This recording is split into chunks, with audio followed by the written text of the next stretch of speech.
안녕하세요. 살아가는 일상이라고 하는 게 참 요즘은 더욱더 쉽지 않은 것 같습니다. 뭐 언론 뉴스에는 부동산이나 주식 이야기만 가득하지만 현실은 뭐 그런 거하고 전혀 상관없이 먹고 사는 문제가 되게 힘들어져서 패닉 상태에 빠져 있는 사람들이 되게 많은 것 같습니다. 지금은 전 세계에서 위험한 나라 중에 하나가 한국이라고 얘기하죠. 물가 치솟고 있고 사는 건 힘들고 정말 상황이 심상치 않은 것 같습니다.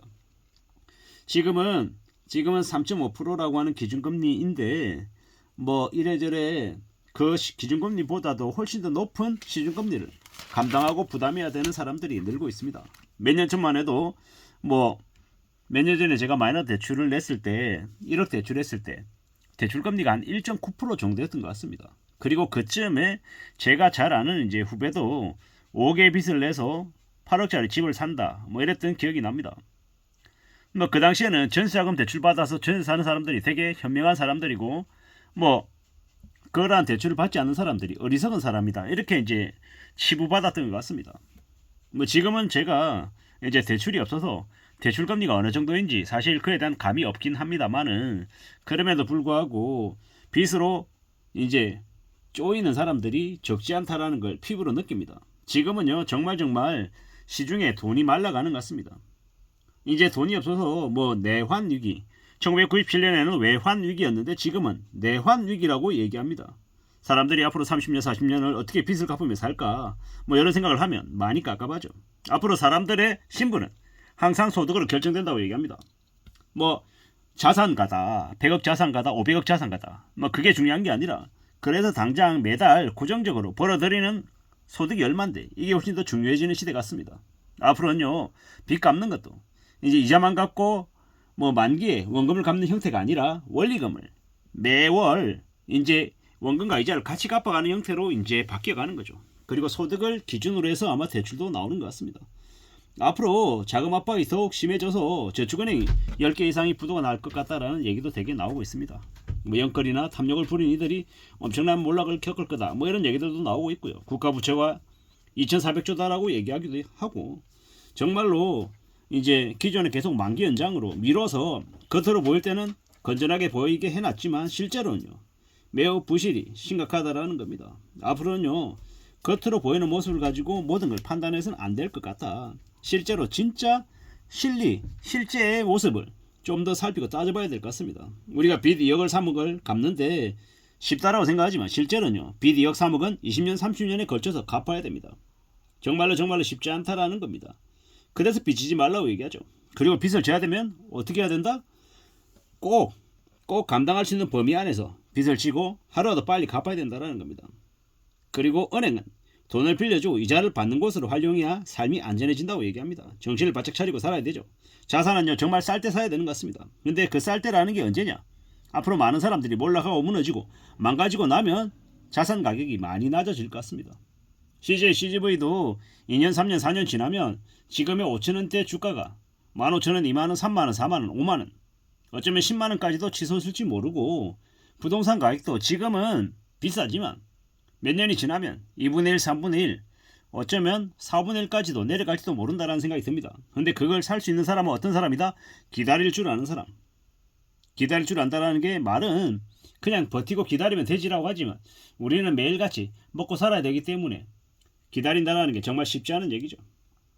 우리는 앞으로 감당할 수 있고 소유할 수 있는 능력이 될 때 그걸 가져야 됩니다. 그렇지 못할 때는요.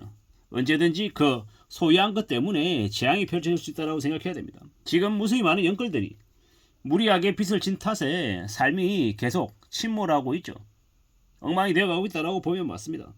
우리는요 정말로 정신을 바짝 차리고 살아야 된다는 겁니다. 삶이 괜찮아지지 않는다는 겁니다. 참 조심하고 또 조심하면서 정말 자신의 자산을 가족을 잘 지키기 위해서 애써야 될 것 같습니다. 지키는 것도 엄청나게 큰 노력이 필요하다는 겁니다. 계속 지켜나가다 보면 운이 좋으면 좀 늘기도 하고 좀 줄기도 합니다. 하지만 우리는요 잘 생각해야 된다는 거.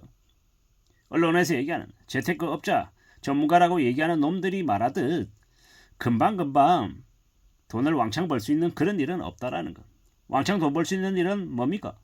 뭐 마약 거래하고 뭐 불법적인 일 저지르고 뭐 이런 걸 해야 뭐 돈이 왕창 벌리겠죠. 정상적인 방식으로 돈을 벌어서 자산을 늘리는 건요. 꽤 오랜 기간이 걸리는 거다라는 겁니다. 장사를 내가지고 사업을 해서 3억, 5억, 10억 말아먹는 거는 6개월, 1년이면 되지만 그만큼의 돈을 모을 때는요. 40년, 50년, 70년 그 이상 걸린다라는 겁니다. 우린요. 지금 가져보지도 만져보지도 못한 엄청난 돈을 빚지고 수십 년간 은행에 노예로 전락해서 빚을 갚아야 되는 그런 처지로 내몰리는 사람들이 적지 않습니다. 무서운 얘기입니다.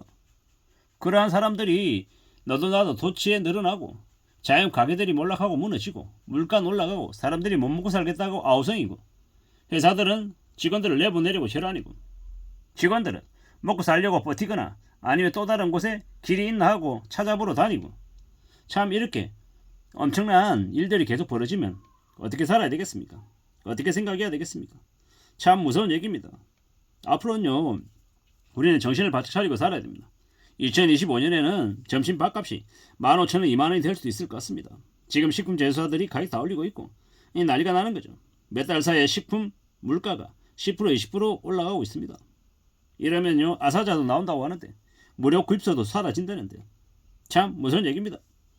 우리가 흔히 알고 있는 선진국이라고 얘기하는 스웨덴이나 덴마크 이런 데는 완전 빡세게 산답니다. 왜냐? 먹고 사는 게 힘드니까요. 우리의 정부는요. 보통 사람들, 서민들을 되게 우습게 생각합니다. 근데 잘 생각해야 됩니다. 정말로 실력으로 살아가야 되고요. 먹고 사는 거 정말로 신중하고 두렵고 겁내며 살아야 됩니다. 보통 사람들의 삶이 잘 지켜져야 이 나라도 건재할 수 있는 것 같습니다. 지금은요.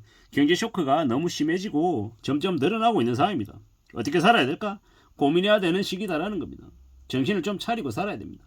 지금 꽤 우려스러운, 꽤 염려스러운 상황들이 계속되고 있습니다. 참 무서운 얘기입니다. 이게 뭘까 싶은 거죠. 어떻게 살아야 되나? 어떻게 삶을 지켜낼 수 있을까? 이런저런 고민들이 계속됩니다. 지금은요. 좀 정신을 많이 차리고 살아가야 될 것 같습니다. 내 스스로의 실력을 길러야 되고요. 내가 앞으로 어떻게 살아낼지, 어떻게 삶을 좀 만들어낼지 계속 고민하며 지내야 됩니다. 우리는요. 살아가다 보면 이제 나이가 들어가면 들어갈수록 좀 더 세상이 무섭다라는 거, 세상이 쉽지 않다는 걸 느낍니다. 그래서 나이 70 넘어서도 좀 더 힘 나는 데까지 일하겠다고 하는 사람이 늘어나는 것 같습니다.